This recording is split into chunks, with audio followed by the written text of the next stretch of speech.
وأشهد أن سيدنا محمدا عبده ورسوله سبحانك لا علم لنا إلا ما علمتنا إنك أنت السميع العليم رب اشرح لي صدري ويسر لي أمري واحلل عقدة من لساني yafqahu qawli. Pertama dan utama sekali, puji syukur selalu kita ucapkan kepada Allah Subhanahu wa taala. Alhamdulillah pada malam ini kita masih diagi oleh Allah taufik dan hidayah sehingga kita masih bisa berkumpul di dalam ketaatan, karena berkumpul dalam beraja ilmu agama termasuk perkara taat kepada Allah Subhanahu wa taala.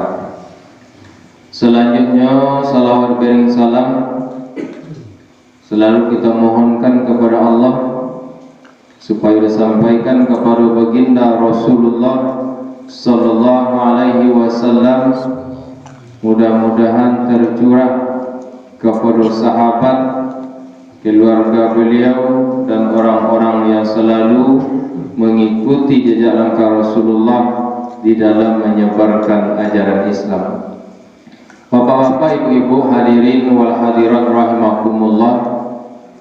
Allah Subhanahu wa taala berfirman di dalam surat Fussilat ayat 30 yang berbunyi, Innal ladzina qalu rabbunallah thumma istaqamu tatanazzalu alaihimul malaikah alla takhafu wa la tahzanu wa abshiru bil jannati allati kuntum tu'adun. Ayat yang ke-30 dari surah Fussilat. Banyak versi ulama tafsir dalam menafsirkan ayat itu. Termasuk diantaranya adalah Imam Qatadah. Imam Qatadah termasuk sahabat Nabi yang dulu pernah satu peperang dengan Nabi. Ketika perang tu karena ini musuh mata Qatadah, sehingga keluar bulatan matanya tu. Keluar bulatan mata, bila nak jatuh ke bawah masih tergayang-gayang saja. Nyusap dari Nabi dengan seizin Allah sehat balik. Itu mukjizat Nabi yang dinamakan Audu Ainil Qatadah, dikembalikan mata Qatadah seperti semula. Mukjizat Nabi. Nah, di beliau termasuk menafsirkan ayat itu. Kemudian Ibnu Abbas termasuk yang menafsirkan. Ibnu Zaid termasuk menafsirkan. Dan banyak ulama tafsir yang lain yang menafsirkan ayat itunya surah Fussilat ayat 30. Innal ladzina qalu, sesungguhnya orang-orang yang berkata, hanya katakan Rabbunallah, Tuhan kami adalah Allah. Menurut sebuah tafsir, maksud Rabbunallah, Tuhan kami adalah Allah, dia adalah orang yang mengucapkan ketika hidup La ilaha illallah, karena dinamakan dengan kalimat tauhid. La ilaha illallah diucapkan, kemudian diimani makna yang terkandung dalam lafaz la ilaha illallah. Sebagaimana awak ketahui ada 50 akidah yang terkandung di dalamnya. Tidak boleh kita menyalahi salah satu makna itu.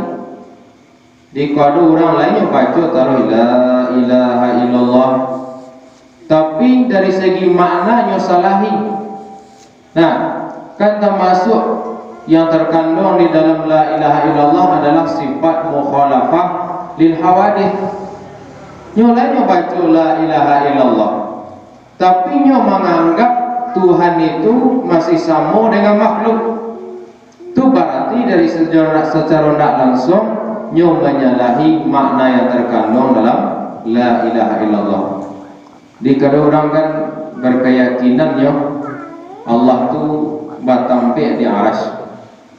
Kalau nyo berkeyakinan seperti itu, berarti nyo lah menyalahi salah satu makna yang terkandung di dalam la ilaha illallah.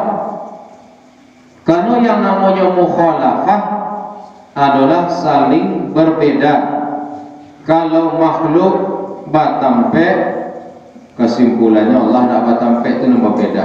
Tapi kalau masih meyakini Allah di aras, itu masih menisbatkan tampe kepada Allah. Nah, kalau aras itu makhluk Allah, ciptaan Allah, mustahil Allah butuh kepada ciptaannya.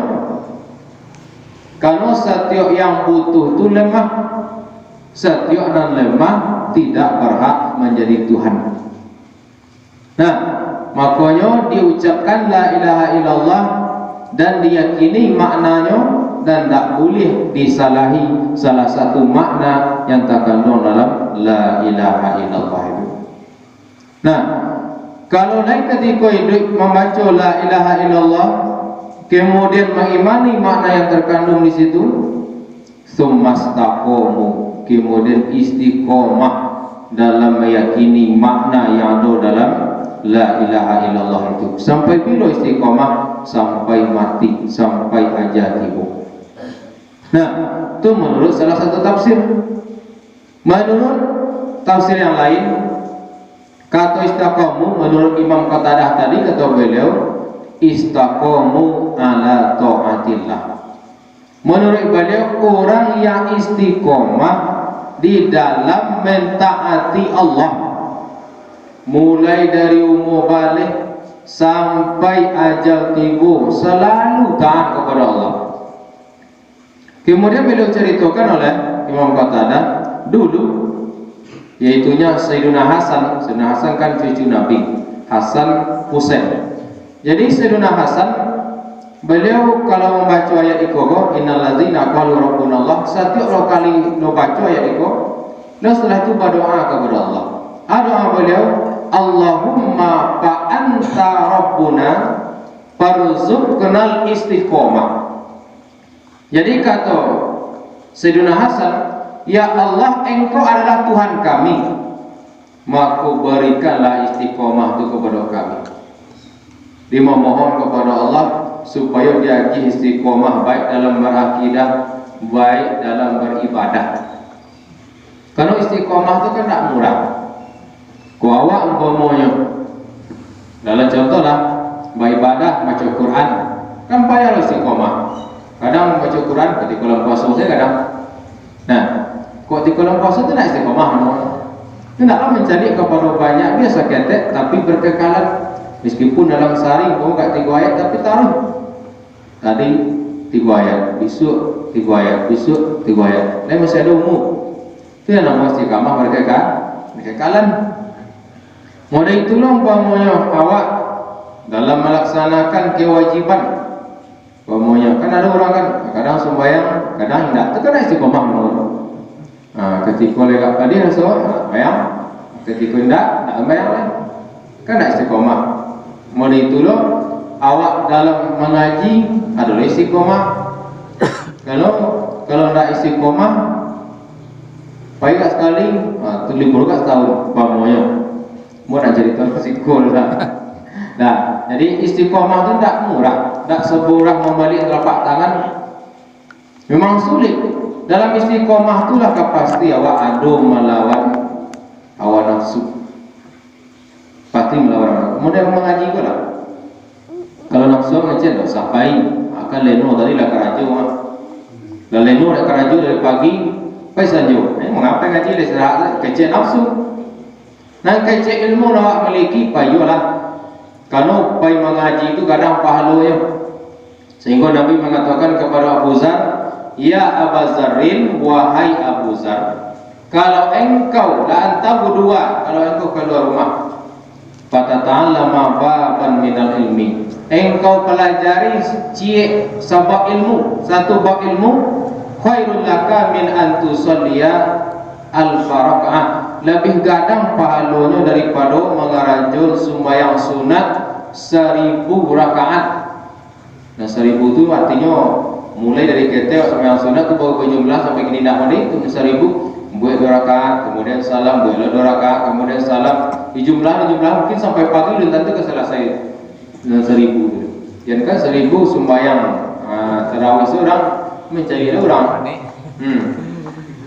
20 tarawih 3 witir. Lalu orang kok 1000, tapi mempelajari satu bab ilmu, contohnya satu bab tentang bersuci atau tentang berwudu, rukun wudu, anamatan wudu, asar-asar berwudu. Kan tak kalah mau pelajari kalau dasar-dasar tu. Tapi mempelajari seperti itu tu lebih kadang pahalanya daripada melaksanakan salat sunat 1000 rakaat. Padahal kedua-duanya amal soleh, tapi dari segi pahala berbeda. Bapak mereka itu bana pahala mempelajari itu karena dengan orang baraja kok akan bisa nyata beda mana tauhid mana nindak dengan baraja. Dengan mengaji kok kita beda ninyo mas sembahyang nansah mana nindak. Dengan baraja akan bisa ninyo membedakan mana nelok mana buruk. Dengan baraja ninyo bisa membedakan mana iman mana kufur, karena itu berlawanan. Tak mungkin beriman yo kufur yo tak mungkin bergabung tu. Kalau nak iman je tu kufur ya lah. Lah, itu lawannya. Dengan mengaji kurang bisa membedakan mana yang sunnah, mana yang wajib. Dengan mengaji yang beda mana makruh, mana mubah, mana haram, mana halal. Itu yang beda, jawab beda tu dengan melalui baraja ilmu agama. Digadang pahalanya baraja ilmu agama tu. Nah, kemudian dalam baraja tu dia gadang pahala, makanya gadang lah cobaan kawak. Nah, bisikan tu gadang kawak banyaklah dalam setannya tu. Nah, karena setan tak akan panas sana awak mendapat pahala namanya lah. Nah, setan ni suku panas ke sansara sama dia bisa kan itu. Nah, ini makanya untuk istiqamah mengaji pada murah. Sulit kan sampai di guru-guru kan sama kalau orang mengaji ku kalau sama jangan menundu batu gadang kata bukit. Jadi batu gadang batu dulu kata bukit. Tapi kalau membawa orang ke jalan neraka sama menundu batu ke masuk lurah ditulus tak jelas masuk serang murah. Itu makanya untuk istiqomah dalam mengaji dalam murah. Di kalau yang punya istiqomah dalam mengaji itu termasuk namanya istiqomah dalam mentaati Allah. Kalau mengaji itu termasuk perkara taat. Perkara taat kan banyak lah. Nah, jadi orang nalai dulu mengakui Allah sebagai Tuhan itu kemudian istiqomah dalam beribadah kepada Allah. Apa alasannya? Tatanazzalu alaihimul malaikah. Akan turun kepadanya malaikat bila indal maut ketika mati. Ketika sekarat lah cie angok lah kata ke bawah cie angok lah payah kan dalam sedang sampai itu awak dalam keadaan sampai kok dulu sebelum sekarat ketika hidup ketika masih sehat banyak beribadah berarti kan banyak ingat Allah berarti ingat Allah dalam waktu lapang namanya itu. Kalau sekarat itu kalau dalam waktu sampai orang yang ingat dengan Allah ketika waktu lapang Allah akan memberi pertolongan padanya dalam keadaan sampai ketika sekarat itu. Setan banyak lo tipu tu menjerumuskan awak. Tipu setan. Kalau kamu lala sekarat aja setan. Itu kaji yang bawa pelajari dulu tu nak bangga tu je. Nak bangga mudah kuat. Kalau nak kuat pegangan, diyakini dia kecil setan. Kemudian anggo habis. Nyawa lepai meninggal dalam su'ul khotimah dalam keadaan tidak baik. Jadi baik cobaan ketika sekarat itu. Tapi kalau lagi istiqomah dulu di dunia dalam bertauhid dalam beribadah akan Allah utus malaikat turun malaikat tatanazzalu alaihimul malaikat akan turun malaikat kepada orang istiqomah ketika sakaratul maut nyotanang dan malaikat dalam keadaan sampai itu. Nyotanang sama lawak umpamanya dalam hidup awak sedang dapat sesuatu ujian dari Allah sedang sampai Tiba kawan awak sedang suntuk bagaimana, sedang kacau pikiran, tiba kawan mana seti awak dengan elok. Kan tanam pikiran awak ya. Nah, tanam pikiran, hilang rasa suntuk tadi. Dek nasihat kawan tadi. Iko besok awak sedang sakaratul maut, tiba malaikat menenangkan, kok lain istiqomah dulu. Ada kita ayatnya Allah taqwa. Jadi malaikat jangan takut je leh. Jangan takut je dengan godaan setan tu kanyo awak kanyo sasetnya. Jangan takut, istiqomah salah atas akidah malah dipelajari dulu. Istiqjam ragu yo atas ibadah dan di kerajaan dulu. Istiqomah salah dalam itu jangan cameh leh. Jangan takut leh. Wala tahzanu, jangan engkau bersedih. Dalam sebagian tafsir dikatakan ala ma wara'akum, jangan sedih meninggal yang di belakang engkau kecil. Apa tadi kecil malaikat tadi ditinggal, kok anak lah ditinggal, kok bini lah ditinggal, kok suami lah ditinggal, kok cucu lah ditinggal, kok harato lah ditinggal. Jangan cameh itu leh, jangan sedih meninggal itu. Karena engkau dulu sudah berbuat, sudah beramal, sudah berakidah nambana, sudah bertauhid nambana, sudah beramal dengan amal nambana, sudah sembahyang dengan sembahyang nambana. Jangan sedih hati aku ditinggal. Ketika mendengar kecil malaikat mulai tua serang samping baru tanam. Nah, kemudian sudah itu lari tanam dan malaikat itu pertolongan Tuhan itu dalam keadaan samping. Kemudian wa absyiru, para malaikat kata Tuhan, agihnya kabar gembira.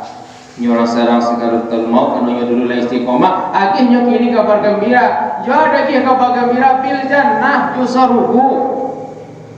Jadi kabar gembira yusaruhu allati kuntum tu'adun, yang dululah dijanjikan. Apa maksud dulu dijanjikan? Lah dijanjikan oleh Allah di dunia bagi orang yang beriman, bagi orang yang beramal soleh akan diagih saruko. Janji Allah pernah mungkin tak? Nah, kemudian sakaratul maut itu kan sakit tu. Sakit sakaratul maut. Tapi ketika itu tiba malaikat, kemudian dengan seizin Allah dinampak kepadanya serugo. Ketika dinampak serugo, naraso sakit dicabut nyawa tu tak memperhatikan ke situ, tak menghiraukan ke situ dulu. Karena mata atau panas menjadi bah indah serugo dinampak. Nah, jadi dengan itu tidak terasa sakit dicabut nyawa. Karena nampak tampaknya besok yang akan kekal di situ penuh dengan nikmat. Serugo itu adalah dinamakan dengan Darun Naim. Darun Naim tampak yang penuh nikmat. Tak ada situ sesuatu yang nikmat, tak akan pernah sakit situ le. Ke dunia berbagai macam penyakit awak. Apalagi kini semakin akhir zaman semakin banyak penyakit, semakin payah lo menamui ubeknya.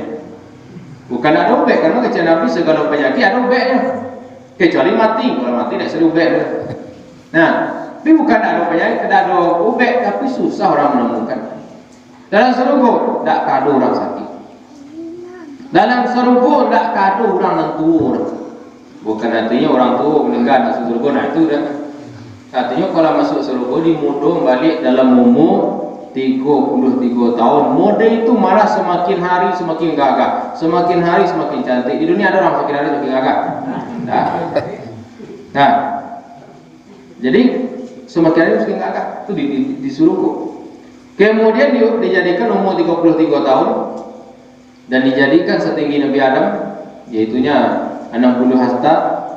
Dijadikan lebar badannya dengan lebar badan Nabi Adam, yaitu adalah 7 hasta. Nah, kemudian ada diinginkan.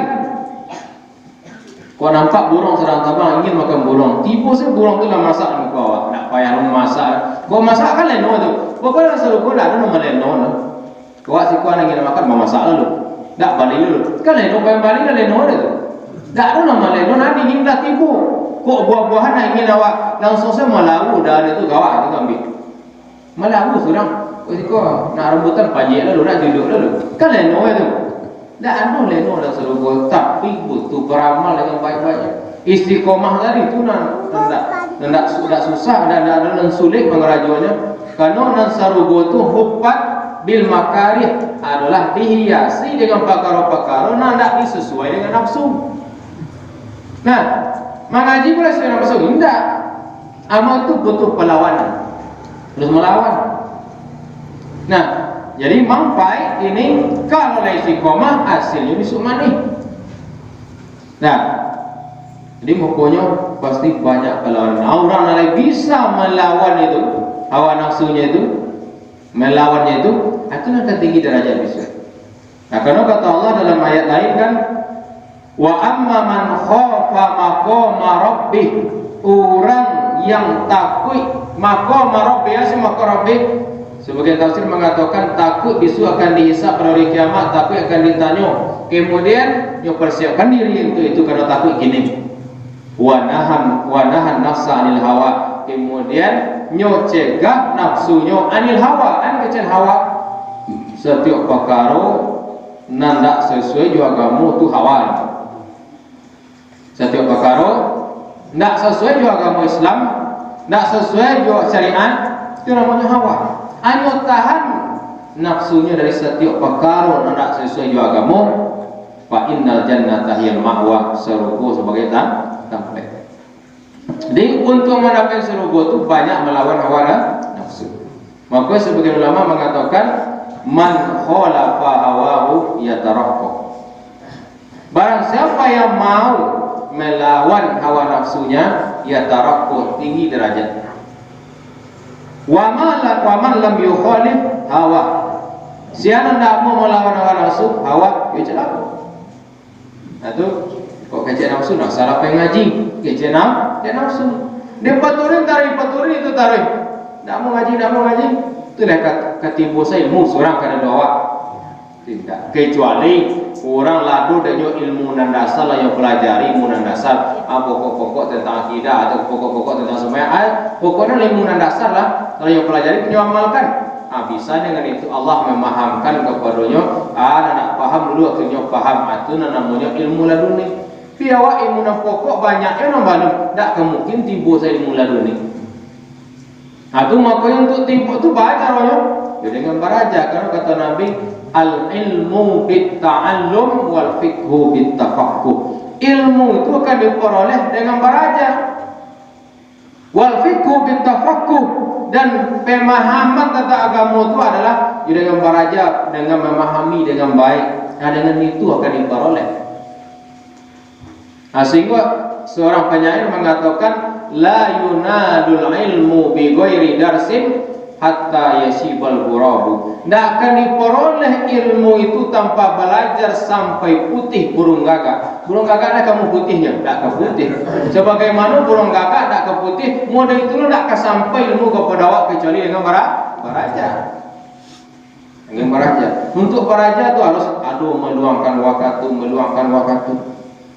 Nah, dalam hal itu pasti ada, yaitunya namanya melawan hawa nafsu.